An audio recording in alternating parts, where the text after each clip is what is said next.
Olá, tudo bem? Meu nome é Eduardo, meu grupo é composto pelo Breno e pelo Lucas e vamos aqui começar a apresentação de aplicações distribuídas Apache.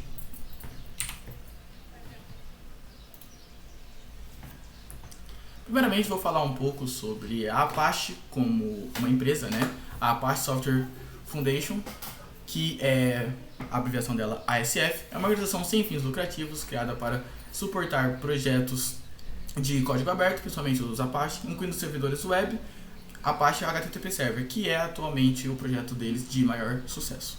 A ASF é uma comunidade descentralizada de desenvolvedores de software. Os softwares criados pela fundação são distribuídos sob a licença Apache e conhecidos como softwares livres ou os famosos códigos open source. Os projetos Apache são caracterizados por um processo colaborativo e consensual e utilizam uma licença aberta.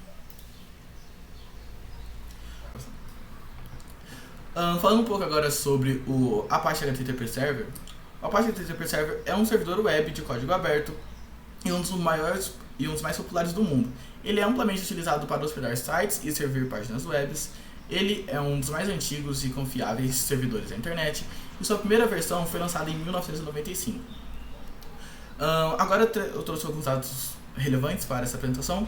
O Apache HTTP Server é um servidor web que alimenta cerca de 47% de todos os sites hospedados na internet e, no Brasil, 50% de todos os seus domínios. Esses dados são de 2017, então creio que hoje já deve até estar um tanto quanto maior.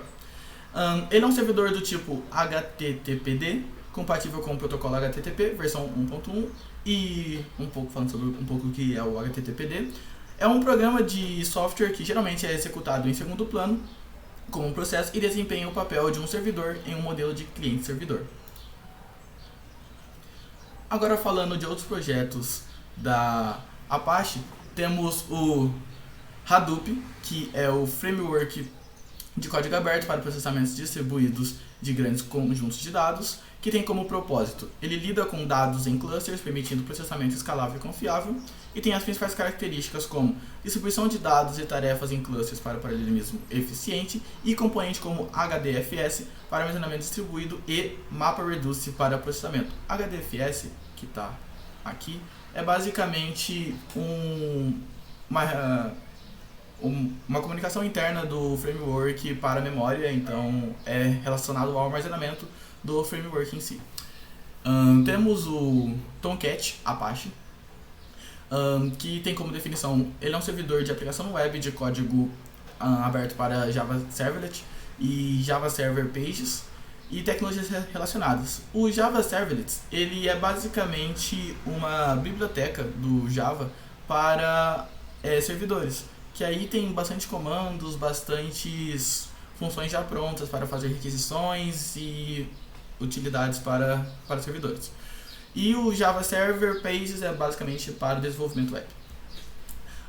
Tem como principal papel hospedar aplicativos Java Web, facilitando a execução distribuída de componentes, e tem como as suas principais características o suporte aos servlets e JSP para desenvolvimento web escalável. Ele também implementa as especificações Java Enterprise Edition para interoperabilidade, que o Java Enterprise Edition é basicamente uma edição do Java utilizada apenas para programação de servidores. Temos também o Cassandra, o Apache Cassandra, que tem como definição o gerenciamento de banco de dados NoSQL distribuídos, ou não SQL no nosso português, que tem como principal papel lidar com grandes volumes de dados distribuídos em vários nós de forma eficiente e com principais características como modelo NoSQL com escalabilidade horizontal e tolerância a falhas e alta disponibilidade em ambientes distribuídos. Bom, dando sequência aqui então, falar de mais alguns dos frameworks aí relacionados ao Apache. Nós temos o Apache Spark. O Apache Spark ele foi desenvolvido em 2010 na Universidade da Califórnia, ali em Berkeley, e foi aceito na comunidade do Apache em 2013. Ele tem duas características assim que são muito marcantes para ele, que é o processamento em lote, que são os batches, que é uma grande quantidade de dados que ele consegue processar de uma vez, e a sua alta velocidade, considerando que ele tem um processamento em memória. Se for considerar, por exemplo, o Hadoop, quando usa um Reduce Map ali, ele faz o processamento em disco, e já o Spark ele faz processamento em memória, é muito mais rápido, muito mais eficiente, então muita gente escolhe o Spark por conta disso.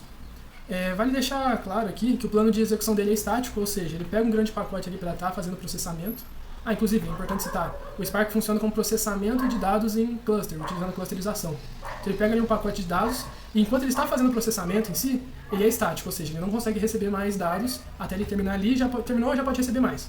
Beleza. E ele tem uma baixa latência, como ele não trabalha com tempo real, ele é bem veloz, tanto por conta da memória, e ele funciona bem rápido, tem uma baixa latência também, muito recomendado por isso.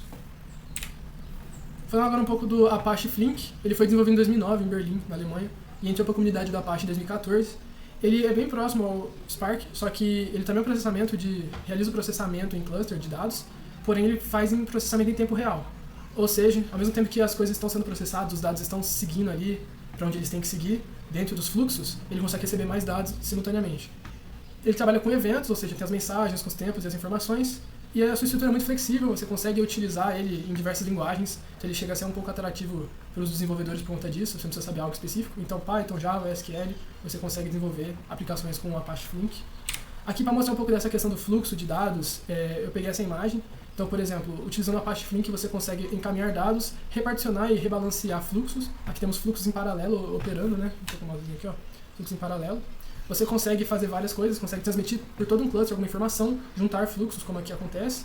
Então, por exemplo, aqui você tem fluxos paralelos e ele vai reparticionando, aqui ele divide por cores. Depois que ele divide por cor, ele começa a contou eles, embaralhou e juntou tudo no fluxo final ali. Ele unificou o fluxo. Então, por exemplo, como funciona, né? Seguindo um pouco aqui adiante, temos também o Apache Kafka. O Apache Kafka é uma plataforma de streaming onde você consegue transmitir e processar um grande volume de dados em tempo real. Ela é muito boa em diversos quesitos, ela é muito utilizada, muito famosa, utilizada por grandes empresas, aliás. E nela você tem uma boa escalabilidade, você tem uma boa tolerância a erros. Ele é bem consistente também, consegue segurar informações por muito tempo, por isso é muito bem visto, muito bem utilizado. Foi desenvolvido por funcionários, né, pela equipe do LinkedIn em 2011, 2010, 2011, e a Apache já abraçou ali para a comunidade também. Ele utiliza diversos servidores, os servidores eles são chamados de brokers. Posteriormente eu vou explicar como funciona a estrutura. E ele funciona na base da publicação e assinatura de dados, onde no caso um produtor vai inscrever um dado, o dado está lá no servidor e o consumidor consegue acessar e utilizar também. Explicando um pouco mais sobre isso, dentro de um cluster, dentro de um broker, você tem essa estrutura de tópicos e os tópicos dentro dele têm partições. As partições elas têm uma lista de vários eventos que você consegue, que são embaralhados ali da melhor maneira possível para ter um melhor resultado. Então a arquitetura orientada a evento também, tem a mensagem e tudo mais. O produtor vai enviar o dado, quando ele vai enviar ele tem que escolher em qual tópico, em qual broker, né, qual servidor, qual tópico ele está querendo enviar. Só que a partir daí ele não tem que se preocupar com a partição, porque o próprio Kafka vai distribuir da melhor maneira possível. No fim das contas, o consumidor, já tendo o dado ali, ele se conecta ao broker e consegue ler o tópico que ele quer, que é do agrado dele, né?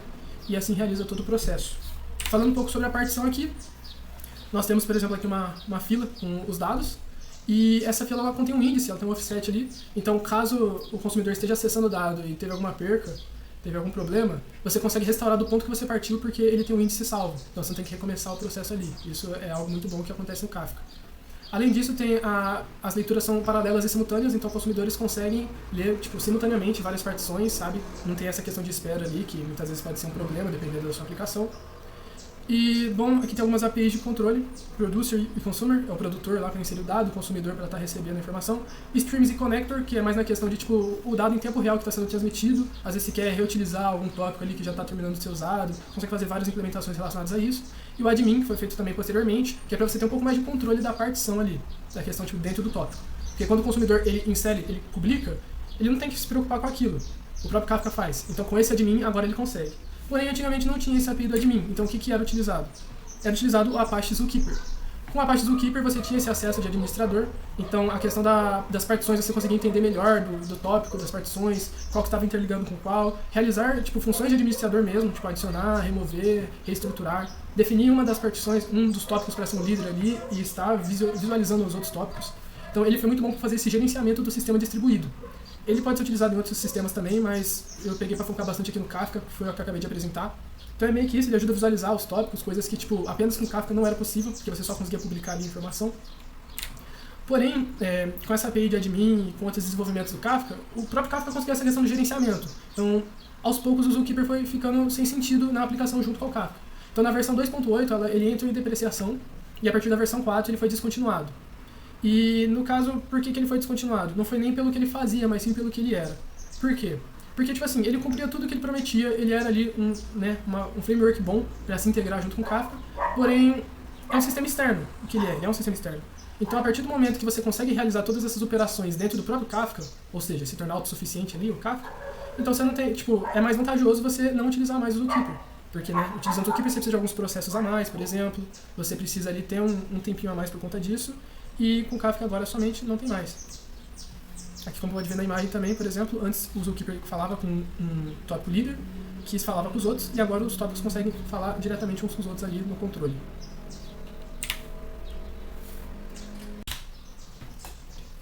Bom, vou estar falando agora para vocês um pouquinho de aonde que a gente usa um pouco dessas tecnologias que a gente apresentou aqui e grandes nomes que estão utilizando elas no mercado, né?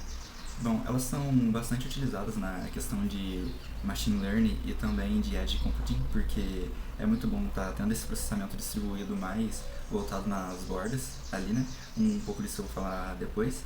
E aqui com os principais nomes que tem, que eu acabei listando, temos a Amazon e o eBay, que fazem um uso bem amplo dessas tecnologias, tanto também telefônicas, como por exemplo a Samsung, a Xiaomi, a Huawei, e também tem a Netflix e a própria Globo, que é uma empresa brasileira.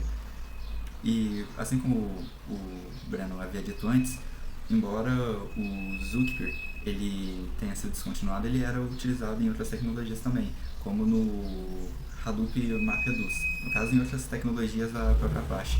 E o Eclipse, que a gente normalmente utiliza ali para estar gerando projetos em Java, também utilizou dele em 2 projetos. Porém, bem, se essas tecnologias são mesmo tão boas assim, com certeza há concorrentes para elas no mercado, né? E é aí que entra pra gente a Microsoft e a Amazon com o Azure e a AWS. Uns destaques que eu queria dar, eu acabei deixando listado aqui os principais serviços que cada uma dessas 2 empresas oferecem, que são semelhantes aos que a gente citou aqui. E o Stream Analytics da Azure, ele é baseado no Flink e também faz uso do Flink ali no meio dele. Também existem outras aplicações aqui que fazem uso das aplicações que a gente já citou, como por exemplo o Kinesis, que faz um uso do Spark. E, bem, mas o que levaria a escolher então um desses serviços no local de um dos serviços da Apache, já que os serviços da Apache são gratuitos e esses daqui são pagos. E aqui a gente entra num tópico de até que são desafios que os serviços da Apache podem ter que superar aí eventualmente. No caso seria a simplificação da configuração do ambiente de serviço. O que diz respeito a isso seria que na Azure e na AWS eles meio que já dão um ambiente pronto para vocês, é basicamente clicar e usar, ainda mais se você já está acostumado a como mexer ali no meio desses sistemas. Fora isso, também tem a acoplagem deles com os outros subsistemas que você porventura pode vir a usar. E nesse caso aqui do serviço da Apache não. Se você quiser usar, por exemplo, o Hadoop junto com o Flink ou algum outro, você tem que fazer toda essa configuração manualmente. Além disso, temos também a requisição de hardware, que em alguns casos, como por exemplo a do Hadoop, é muito alta, e nos serviços da AWS, por exemplo, já é algo que fica mais oculto do cliente. Temos também a garantia de segurança, como eu falei, a implementação da troca de dados ali é feita pelo cliente, no caso do serviço da Apache. Agora ali no Azure e no AWS, como já está tudo meio que acoplado ali dentro, é algo mais fácil de usar. E por que então utilizar tudo isso? Como eu falei antes, tem o caso aí da Edge Computing e do Machine Learning, que a gente aplica na Edge Computing, e isso vem por causa do grande aumento que está tendo no número de dados. Com um aumento tecnológico aí, a gente está tendo cada vez mais pessoas e também mais dispositivos conectados, e eles são basicamente geradores de dados que estão sempre gerando massivamente muito dado, e esses dados precisam ser processados. E a Edge Computing, no caso, seria você fazer o processamento desses dados mais na borda da rede, já é algo que eventualmente pouparia serviço de grandes máquinas e fornece para a gente uma melhor infraestrutura. E os serviços que a gente citou aqui, por serem distribuídos, são bons para poder se aplicar nessa borda da nuvem. Então é isso. Espero que tenham gostado. Temos aqui todos os links que a gente usou de cada uma das páginas de cada uma dessas tecnologias da Apache. E muito obrigado.